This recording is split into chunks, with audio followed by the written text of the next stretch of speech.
Bismillahirrahmanirrahim. Nahmadullahu rahmanirrahim. Asyhadu an la ilaha illallah wa asyhadu anna abduhu wa rasuluh amma ba'du. Kali ini kita akan melanjutkan seri sumber hukum Islam bagian yang ketiga, yaitu ijtihad. Nah, sebelumnya kita ulang dulu bahwa sumber hukum Islam itu ada tiga. Yang pertama Al-Quran, hadis, dan ijtihad. Kita sudah jelaskan dua sumber hukum sebelumnya, yaitu Al-Quran, hadis. Anda bisa cek di video sebelumnya ya. Nah, rangkuman pembahasan yang kemarin tentang hadis. Yang pertama, derajat hadis itu ada tiga ya: hasan, sahih, dan dhaif. Derajat tertinggi itu sahih, artinya hadis yang bisa digunakan dalam penetapan hukum. Sedangkan hasan bisa digunakan dengan cara mengumpulkan berbagai hadis yang berderajat hasan sehingga mendekati derajat sahih. Jika dhaif itu tidak bisa digunakan untuk penetapan sumber hukum. Nah, fungsi hadis sendiri ada tiga. Yang pertama bayanu takrir, yaitu menjelaskan yang ada dalam Al-Quran. Yang kedua tafsir, menafsirkan Al-Quran, hukum yang ada dalam Al-Quran. Dan yang ketiga tasri, menentukan hukum yang tidak ada dalam Al-Quran. Ya, hadis itu intinya adalah perkataan, perbuatan, dan ketetapan Nabi. Sedangkan sunnah adalah proses pengamalan dari hadis itu. Artinya titik utama dalam sunnah adalah meneladani dan mengamalkan apa yang Rasul ajarkan. Ya, intinya seperti itu ya dalam pembahasan sebelumnya. Oke, hari ini kita akan membahas tentang ijtihad sebagai sumber hukum Islam ketiga.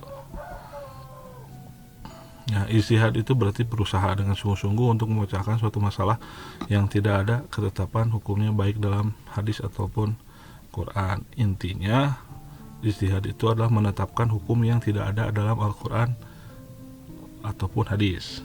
Nah, ijtihad memiliki akar kata yang sama dengan jihad, yaitu juhud yang berarti sungguh-sungguh dan jahad yang berarti sulit. Nah, dua kata ini juhud dan jahad saling terhubung. Ijtihad itu adalah upaya bersungguh-sungguh mencari solusi untuk hal-hal yang sulit ya. Karenanya titik utama dalam makna jihad ijtihad adalah jihad. Jihad itu yaitu proses bersungguh-sungguh, sehingga dalam proses ijtihad dikenal tiga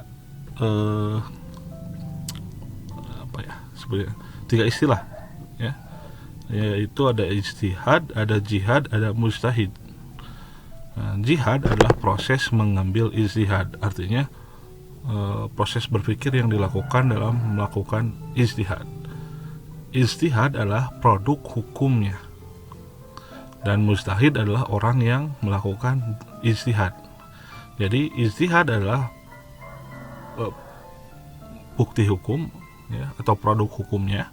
Yang melakukan ijtihad disebut dengan mujtahid, dan proses itu disebut dengan jihad. Jihad itulah kesungguhan tadi antara juhud dan jahad, kesungguhan mencari solusi dalam kesulitan. Jadi jihad jangan selalu dikaitkan dengan perang ya. Oke, nah dalam menjadi mujtahid atau orang yang mengambil ijtihad atau melakukan ijtihad, ada beberapa syarat utama. Syarat pertama yaitu memahami kandungan Al-Quran dan hadis. Ini syarat mutlak. Jadi dalam ijtihad itu tidak sembarangan ya. Orang yang harus paham hadis dan Quran dalam artian hukumnya, bukan sekedar bisa baca atau tulis, tapi harus mampu menafsirkan ayat-ayat Al-Quran ataupun hadis-hadis yang setema dengan hukum yang sedang dicari. Yang kedua, memahami bahasa Arab dengan seluk-beluk ilmunya dan segala kelengkapannya. Nah, yang kedua harus menguasai tata bahasa Arab, baik itu dari segi struktural, nahwu sorobnya, ataupun segi kebahasaannya, balaghah. Ya, jadi harus mengerti, kalau di pesantren disebut dengan ilmu 12 pan ya, itu tentang ilmu tentang tata bahasa Arab. Nah, salah satu syarat mujtahid adalah menguasai 12 ilmu itu. Jadi karena gini, dalam bahasa Arab itu perubahan titik saja bisa salah, bisa beda arti.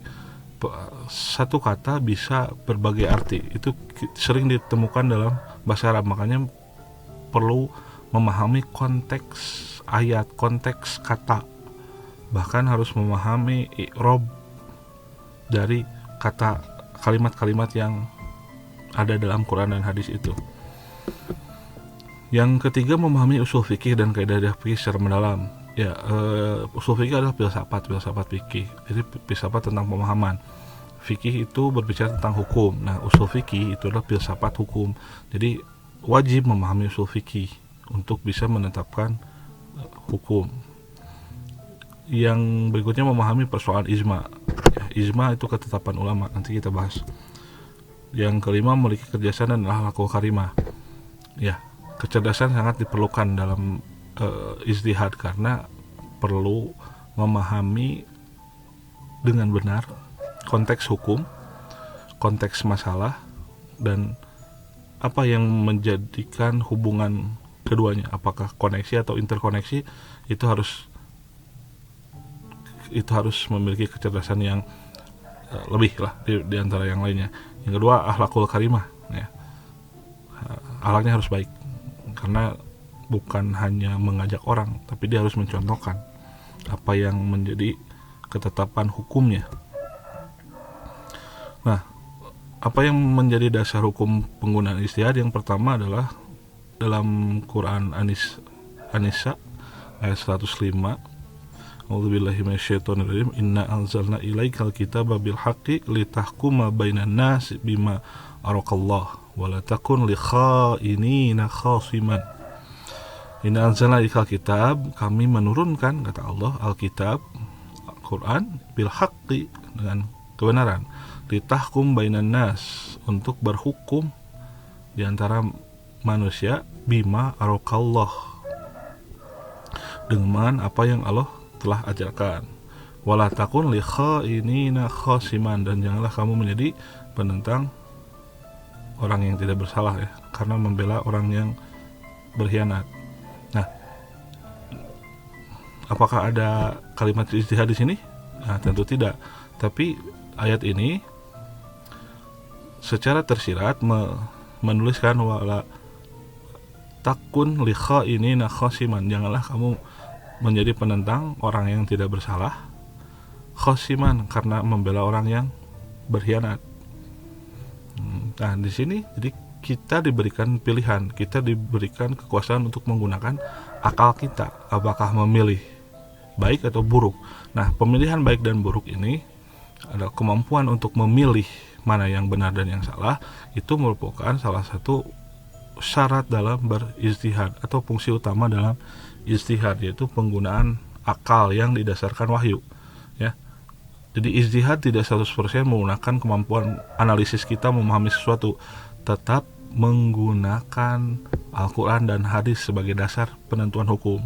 Jadi tidak bisa menurut kita 100%, tapi harus ada kaitan dengan Al-Quran dan hadis.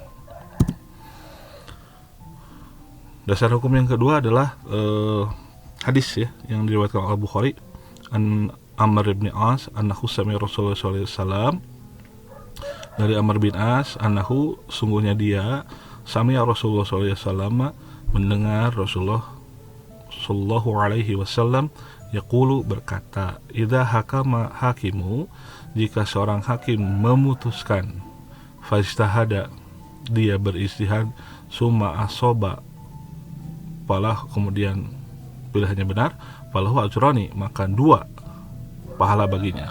Wa idza hakama, tapi jika dia memutuskan, fajtahadu, dengan ijtihadnya, summa akhta'a, dan dia salah, falahu ajrun, maka baginya 1 pahala. Nah, jika dalam hadis ini terdapat kalimat fajtahada, fajtahada artinya berijtihadlah, artinya silakan tetapkan hukumnya. Jika benar maka 2 pahala, jika salah maka 1 pahala. Nah, hadis ini mengindikasikan bahwa ijtihad itu perlu, karena tidak semua pembahasan hukum itu jelas dalam Al-Quran atau tertulis langsung dalam Al-Quran ataupun hadis. Nah, berikutnya, fungsi dari ijtihad, yaitu yang pertama sebagai jawaban atas permasalahan kehidupan yang dialami umat Islam.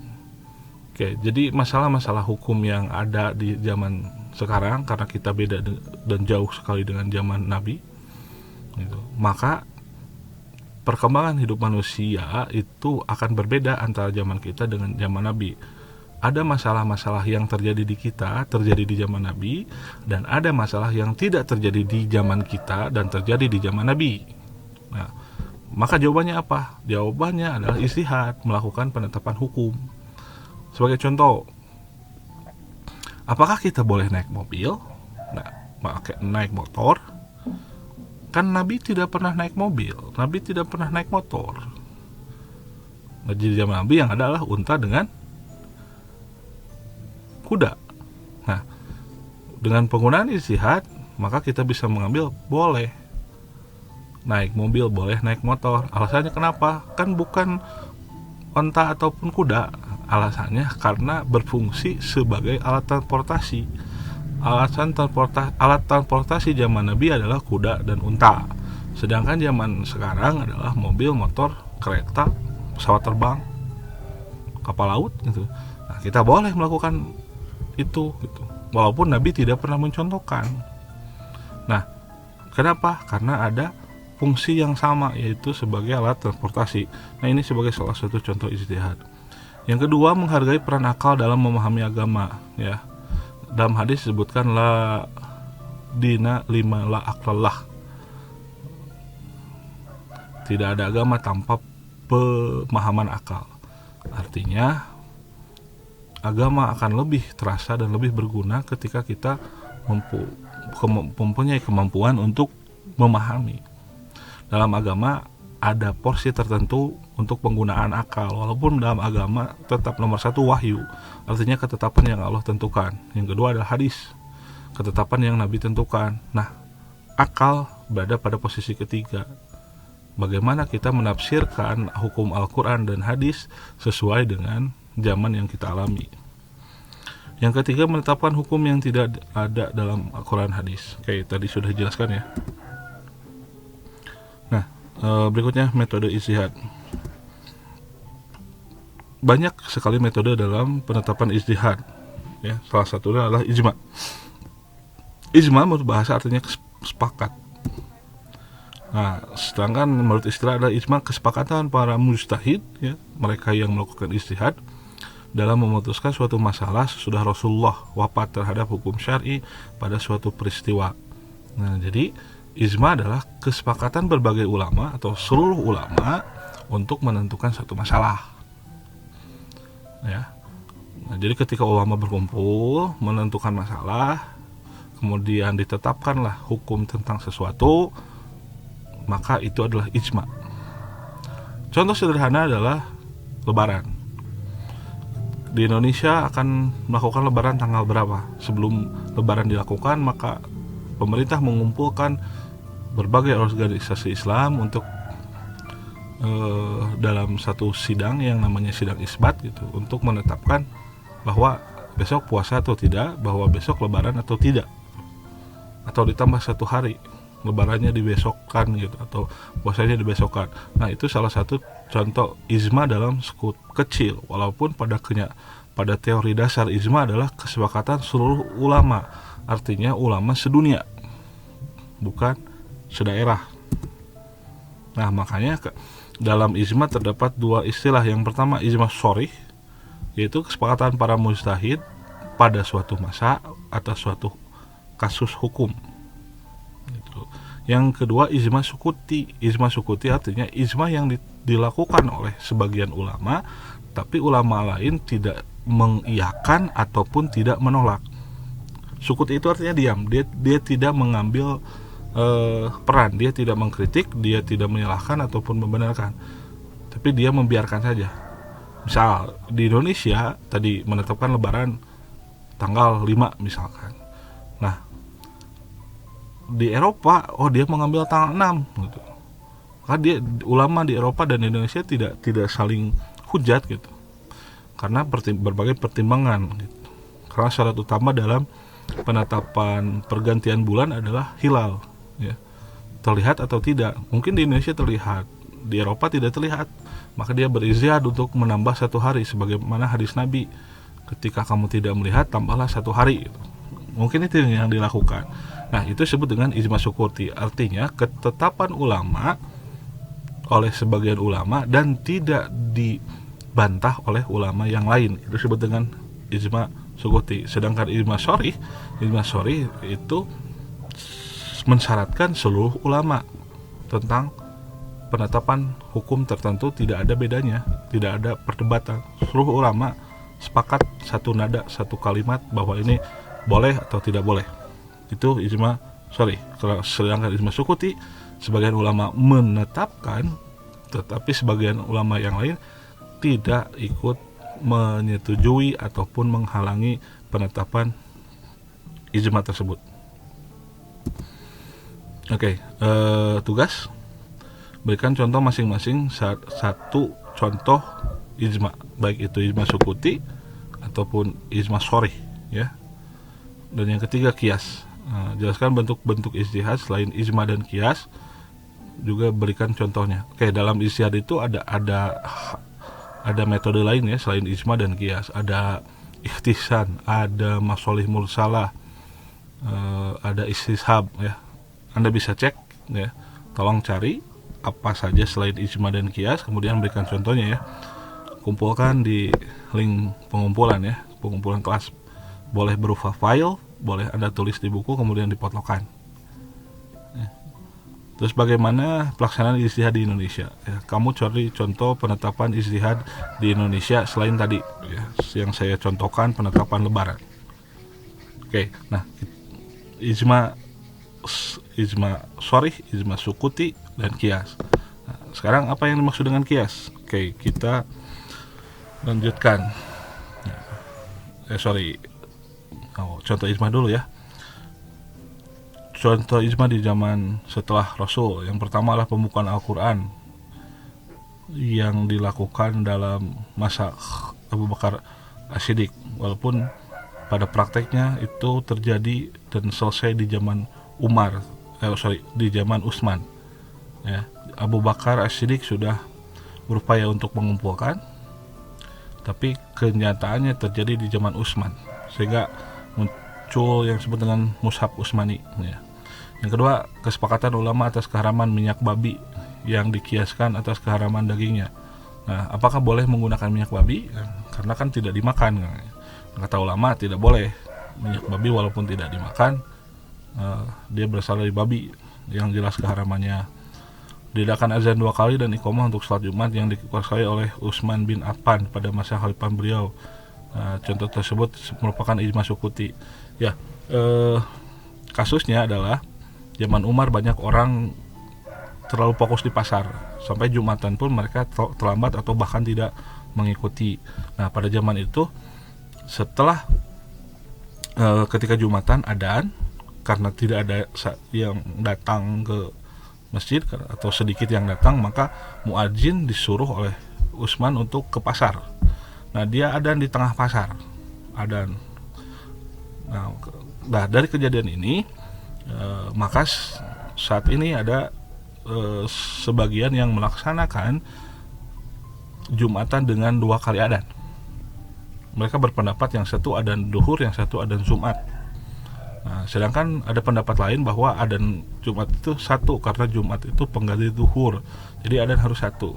Nah, karena ada 2 pendapat ini, yang satu adzan 2, yang satu adzan 1, inilah yang disebut dengan ijma sukuti. Jadi sebagian punya ketetapan, sebagian lain pun punya ketetapan tanpa mengganggu satu sama lain. Kenapa? Karena pernah terjadi. Hanya saja kasus yang terjadi di zaman Umar zaman Utsman, karena orang sedikit datang ke masjid. Kemudian Utsman pada saat itu adalah khalifah, dia menyuruh muadzin untuk pergi tengah pasar, kemudian adzan di sana. Oke, yang berikutnya, para imam mazhab sepakat bahwa antara kerbau dan sapi sama perhitungan zakatnya. Ya, sapi di Arab itu tidak ada, ya, ataupun kerbau. Maka sapi disamakan dengan kerbau, gitu ya, dalam perhitungan zakat menurut para ulama. Oke, sebelum berikutnya ijma. Syarat ijma adalah ada sejumlah mujtahid ketika ditetapkan hukum atas suatu kejadian. Artinya ijma tidak bisa sendirian lah. Mujtahid seorang kemudian menetapkan hukum itu bukan ijma, tapi harus terdiri dari berbagai ulama yang melakukan ijtihad. Yang kedua, kesepakatan mujtahid mengenai suatu masalah atau kejadian itu lahir tanpa memandang perbedaan bangsa atau kelompok, ya. Yang ketiga, kesepakatan para mujtahid itu disertai dengan pendapat mereka masing-masing secara jelas tentang suatu kejadian, baik secara ucapan maupun dalam bentuk perbuatan. Nah, pertimbangannya gini, mungkin satu usaha atau suatu kasus itu terjadi di daerah A berbeda, di daerah B berbeda lagi, di daerah C berbeda lagi. Maka perlu pertimbangan hukum untuk mengambil kesimpulan hukum dari perbedaan tiap region, baik itu A, atau B, atau C, sehingga ada satu hukum yang bisa tetap untuk A, B, dan C walaupun kasusnya memiliki perbedaan. Kesepakatan semua mujtahid tersebut dapat diwujudkan dalam satu hukum.